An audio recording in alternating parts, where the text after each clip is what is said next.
Hello, I'm Neige, and this is what we had to watch. This time 10 years ago, audiences everywhere were flocking to theaters for a film based on a series that revolutionized the world of fantasy as we know it. But enough about Lord of the Rings, we're here to talk about the movie that came out a month before that, Harry Potter and the Sorcerer'S Stone. Like any other child of the 90s, I owe much of my love for fiction, as well as my general literacy to the Harry Potter series, and I was just as excited as any kid to see the story of the boy who lived up on the big screen. But is the movie as good as it seemed at first? Is the very first Potter movie also the very best? Now that the films have come full circle, it only seems appropriate this December to give the franchise a second look. Sure, it's not technically a Christmas movie, but we could always expect another one of these every year or two around the holidays. And considering the last Christmas present I got broke on the first day, I don't think a little self-indulgence is too much to ask, do you? So, let's head back to where it all began with Harry Potter and the Sorcerer's Stone.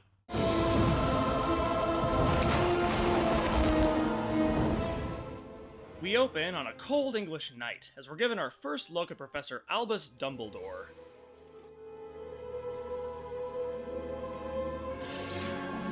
Remember this, people. It will be very important later. Good evening, Professor Dumbledore. Good evening, Granny Wendy. The boy? Hagrid is bringing him.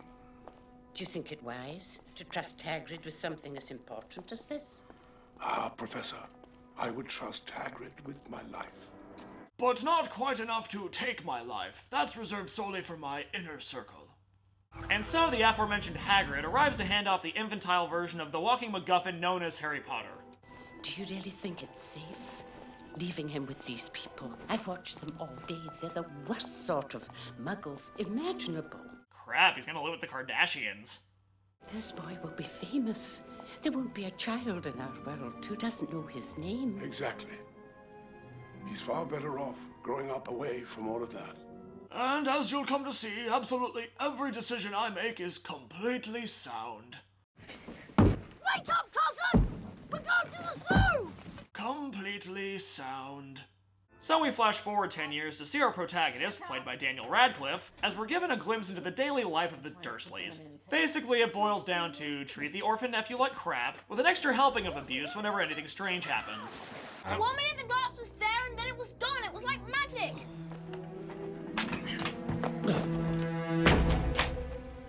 There's no such thing as magic. Or child services, apparently.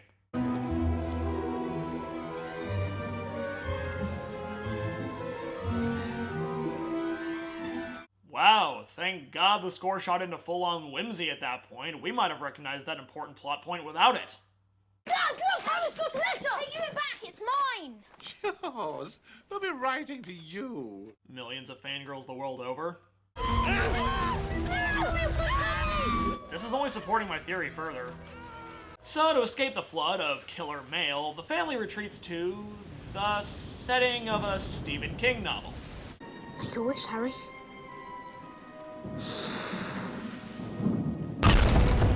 Oh, hurrah! My wish came true! Sasquatch has come to rend my ghastly relatives limb from limb!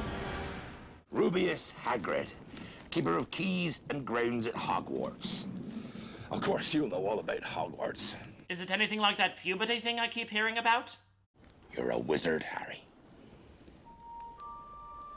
I'm a what? A wizard, and a thumping good one, I'd wager, once you trade up a little. No, you've made a mistake. I mean, I can't be a wizard. I mean, I'm just Harry. And now he's channeling Christopher Walken.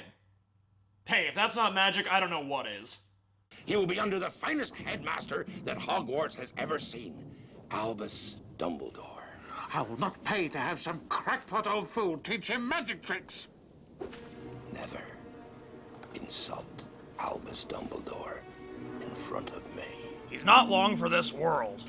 So after a horrifying dose of irony, Harry does the sensible thing of trusting the strange hairy giant, who takes him away to a magical world of exposition and major plot points. Harry Potter, can't tell you how pleased I am to meet you. Hello, Professor. I didn't see you there. You didn't see the white guy in the purple turban.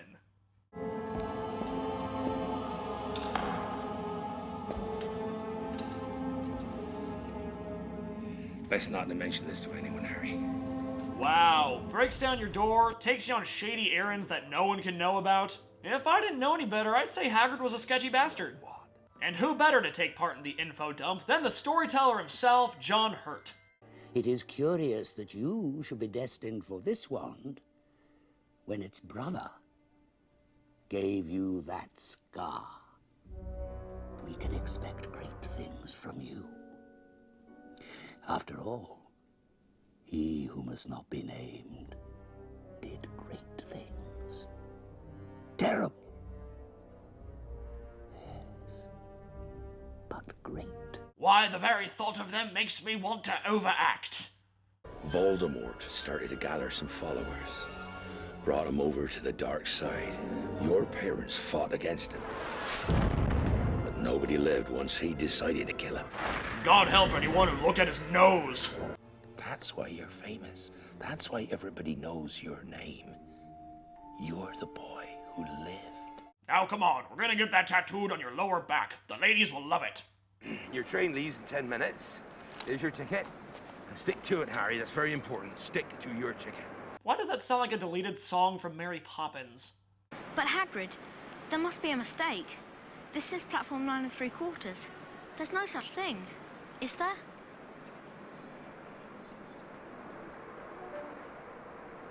Dude.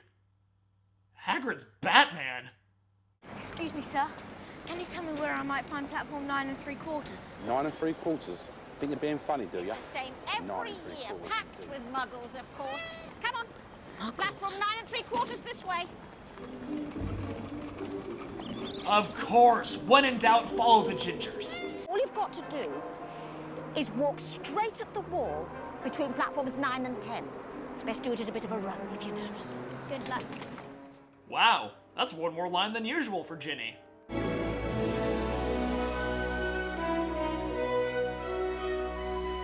Hello, Star Wars theme.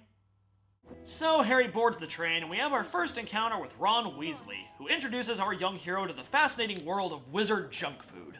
Bertie Bott's every flavour beans. They mean every flavour. There's chocolate and peppermint, and there's also spinach, liver and tripe. Lightweights. I'm Hermione Granger. And you are?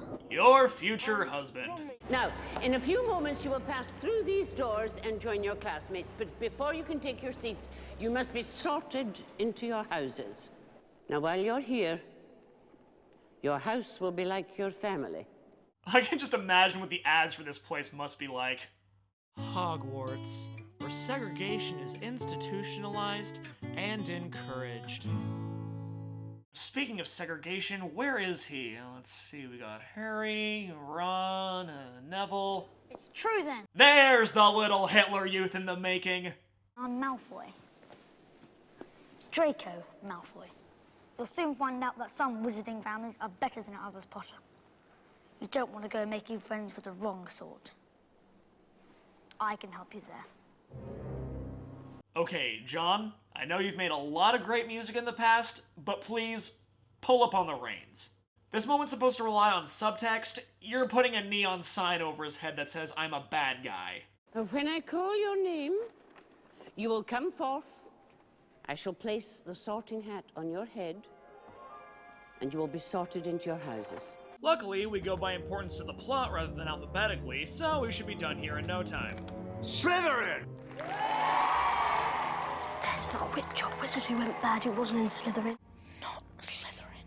Not Slytherin. Not Slytherin, eh? Because every life-changing decision should be based on a comment made in passing by a kid you just met. Better be Gryffindor! Well, it looks like that's all for the main characters. The rest of you gentlemen can bugger off! So, now that we know our cast, the movie reverts back into info dump mode as we see some of the many fascinating subjects taught at Hogwarts. I can tell you how to bottle fame, brew glory, and even put a stopper in death. Not to mention vomit metaphors, spit similes, and fart irony. Welcome to your first flying lesson. I ask that the class punching bag please step forward. Mr. Long! Mr. Longbottom! Come back down this instant! Have it your way, then. Everyone out of the way! Don't worry, everyone, it was just a CG double. So while Neville is taken away to take whatever pill made him look like this 7 years later, we see that Harry is quite the little flying ace, good enough even to become the new seeker for the Gryffindor Quidditch team. Which begs the question, what is Quidditch? You must be the youngest Quidditch player in a century, according to McGonagall. What's Quidditch? Our job is to make sure that you don't get bloodied up too bad. Can't make any promises, of course. Rough game, Quidditch. What's Quidditch? Go on, Harry. Quidditch is great. Best game there is. I'm sure I'd agree with you if I knew what it was. Harry, you never told me your father was a seeker too. I didn't know. What the hell is a seeker? Yes, I know it's going to be explained in 5 minutes, but they just go on and on about this game that we know nothing about. I will admit it's a much smoother transition than cutting straight to the scene where Wood explains the game to Harry, but when he finally does, the way he lays out the details suggests that even Harry doesn't know what the game is yet. Heck, they even leave the subject altogether for a scene. It was standing on a trapdoor, which means it wasn't there by accident. It's guarding something. Guarding something? Which brings us to another problem with this first movie. The way I see it, the Harry Potter books are as much mystery as they are fantasy, so each movie has to balance the events of a typical school year with whatever breadcrumbs the main characters might find. Believed to be the work of dark wizards or witches unknown, Gringotts goblins, while acknowledging the breach, insist nothing was taken. The vault in question, number 713, had in fact been emptied earlier that very same day. That's odd. That's the vault Hagrid and I went to.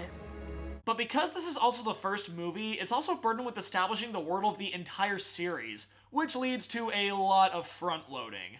I mean, we're an hour in at this point, we're still barely out of the exposition gate. Stop. You're going to take someone's eye out. Besides, you're saying it wrong. It's Leviosa, not Leviosa. Okay, there's awkward child acting, and then there's Emma Watson. She's a nightmare, honestly.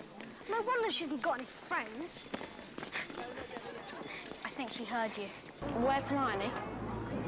Fatty Patel said that she wouldn't come out of the girls' bathroom. She said that she'd been in there all afternoon, crying. Oh, come on, Ron, how could you just shrug that off? What, have you no so... Okay, not going down that road again.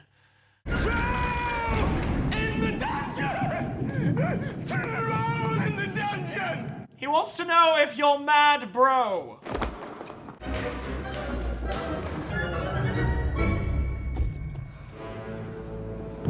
I think the trolls left the dungeon. How did that not catch on as a saying? So Hermione finds herself facing down a CG effect that really hasn't aged well. But then again, Lord of the Rings came out the same year, so this never really stood a chance of looking all that convincing. Do something! What? Anything! Try another rack focus. But thanks to some good old-fashioned swish and flick action, Ron manages to take down the troll, and the trifecta of meddling kids is complete. Good luck today, Potter. Then again, now that you've proven yourself against a troll, a little game of Quidditch should be easy work for you. Even if it is against Slytherin. Okay, Snape, you've got 7 more movies to keep up the act. You don't need to lay it on so thick. Listen, last night, I'm guessing Snape let the troll in as a diversion, so he could try and get past that 3-headed dog. But he got himself bitten. That's why he's limping. But why would anyone go near that dog? The day I was at Gringotts, Hagrid took something out of one of the vaults. Said it was Hogwarts business, very secret. Come to think of it, he told me not to mention it to anyone. Oh, look, Quidditch! What's going on with Harry's broomstick?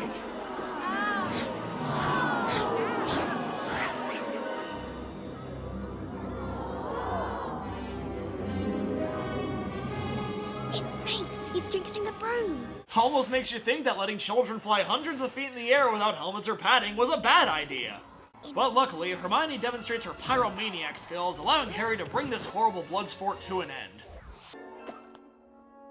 Remember this, people. It will be very important later. But first, we must deal with the issue of Snape and his apparent resolve to see our hero dead. I know a spell when I see one. I've read all about them. You've got to keep eye contact, and Snape wasn't blinking. Exactly. How does someone even pull that off?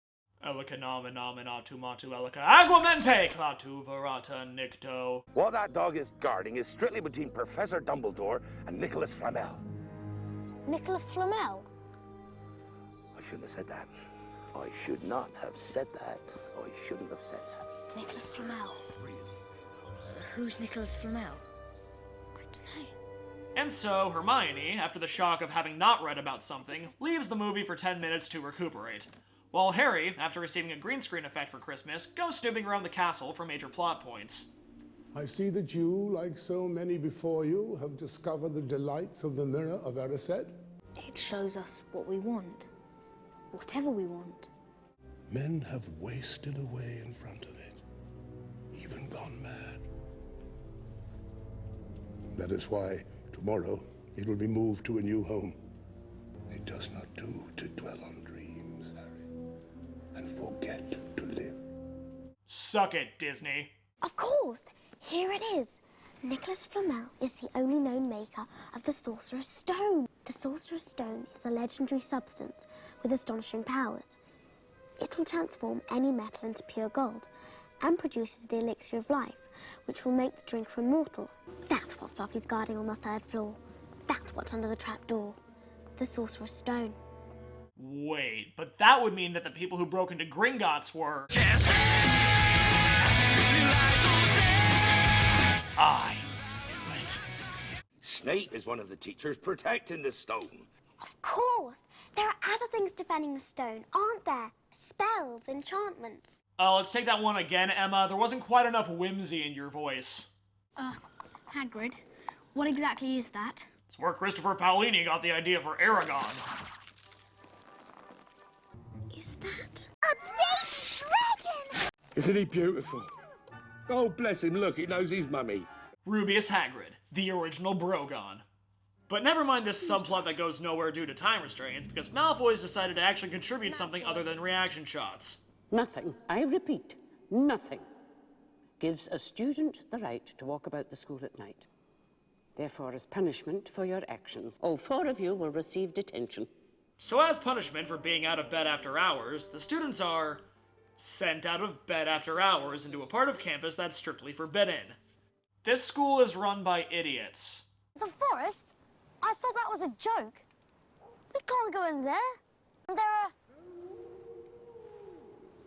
werewolves. Yeah, but don't worry, they're too busy hunting a red-headed vampire. On second thought, Ron should probably stay behind.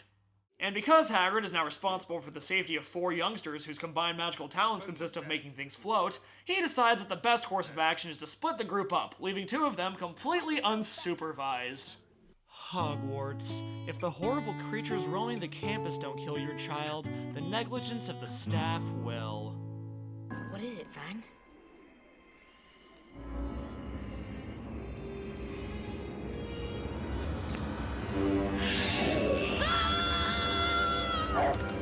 Wait, Draco, come back! I want to give you a hug! Okay, think, Harry. What would Frodo do in this situation?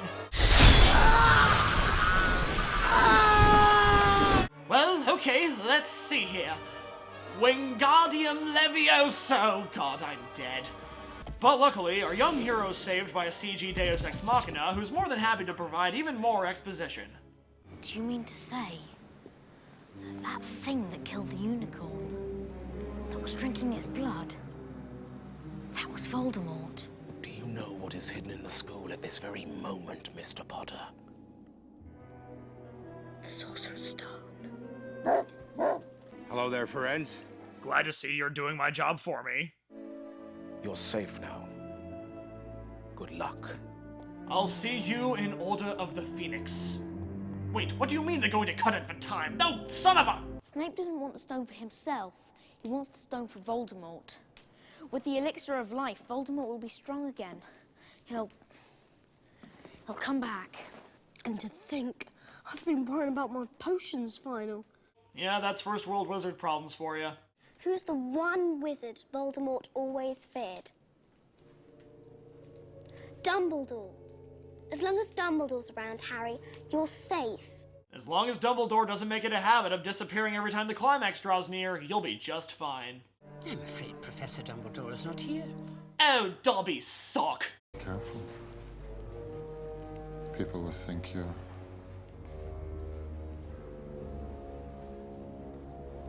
up to something. Now, if you'll excuse me, I believe lunch is being served. Honey-glazed ham with a side of red herring.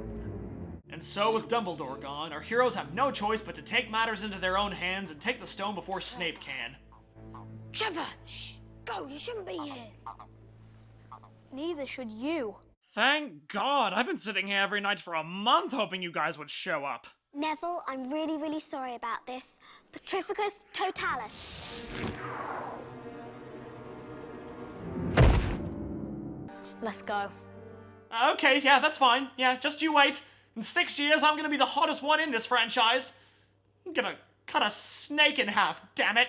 But that's not the only obstacle our heroes have to face, as the trials set up by the professors push each of them to their limits. Harry putting his newfound flight skills to the test. Ron using all his cunning to win a game of giant wizard chess. Hermione using her keen wit to... oh wait, her trial got cut for time. Hermione showing that she reads. I remember reading something in herbology. Lumus Solem. You go, girl? But in the end, Harry must go it alone as he prepares for the final showdown with Professor What? It can't be. Snape, he was the... Yes, he does seem the type, doesn't he? Well, next to him, who would suspect... poor, stuttering Professor Quirrell? Yeah, especially with Snape giving the shifty eyes every time he was on screen. But that day, during the Quidditch match, Snape tried to kill me. No, dear boy. I tried to kill you.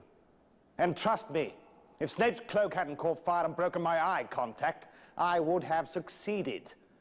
Even with Snape muttering his little counter-curse. Snape was trying to save me. I should repay him by thinking he's a dick for the rest of the series. I see what I desire. I see myself holding the stone. But how do I get it? Use the boy. Come here, Potter! I can't very well overact for the both of us!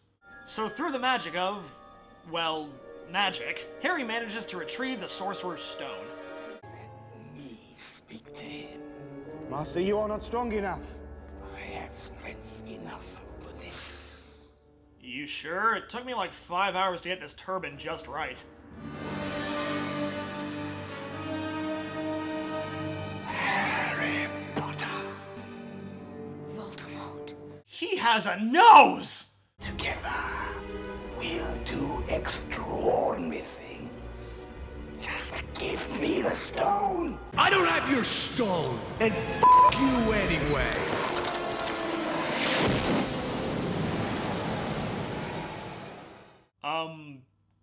Did Harry Potter just kill a man? But the battle isn't over yet, as Voldemort's spirit sends Harry through puberty. Good afternoon, Harry. Good afternoon, Ralph Bakshi's interpretation of Saruman the White. What happened down in the dungeons between you and Professor Quirrell is a complete secret. So, naturally, the whole school knows. I guess you could say the troll has left the dungeon. Harry, do you know why Professor Quirrell couldn't bear to have you touch him? It was because of your mother. She sacrificed herself for you. And that kind of act leaves a mark. No. This kind of mark cannot be seen. It lives in your very skin. What is it? Love, Harry. Love. And so, with the battle won, the whole school gathers for the end-of-the-year ceremonies, as our young heroes are rewarded for proving that safety measures meant to keep the most talented wizard at bay were not enough to stop 3 children. We're tied with Slytherin. And finally, it takes a great deal of bravery to stand up to your enemies, but a great deal more to stand up to your friends. I award 10 points to Neville Longbottom. Hogwarts, where shameless favoritism holds sway. Feels strange to be going home, doesn't it? I'm not going home. Not really.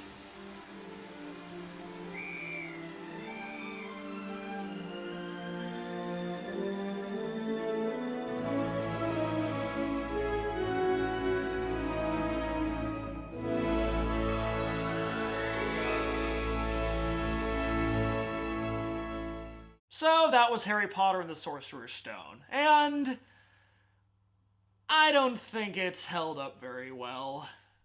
Well, maybe held up isn't the best way to put it. It's not really a victim of its time, more a victim of its source material. Like I said before, this is our introduction to Harry Potter, and the fact that the movie has the responsibility of establishing the world in addition to telling its own story leads to the inclusion of a lot of details that probably could have been cut. And that's probably the biggest problem Chris Columbus had to face. The books weren't all out when this movie was made, so there was no real way of knowing what was important then and what wouldn't matter until later.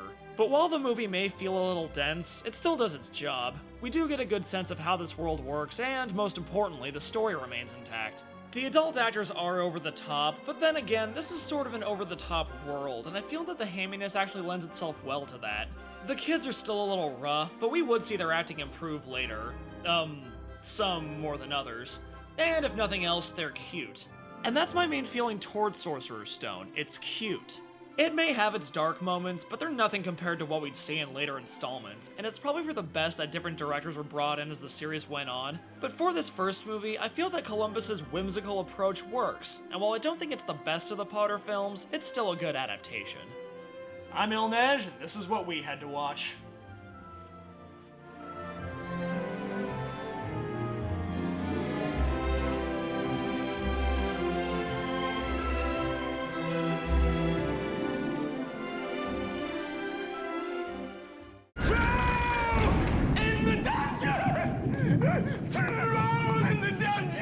He says Hogwarts is fake and gay.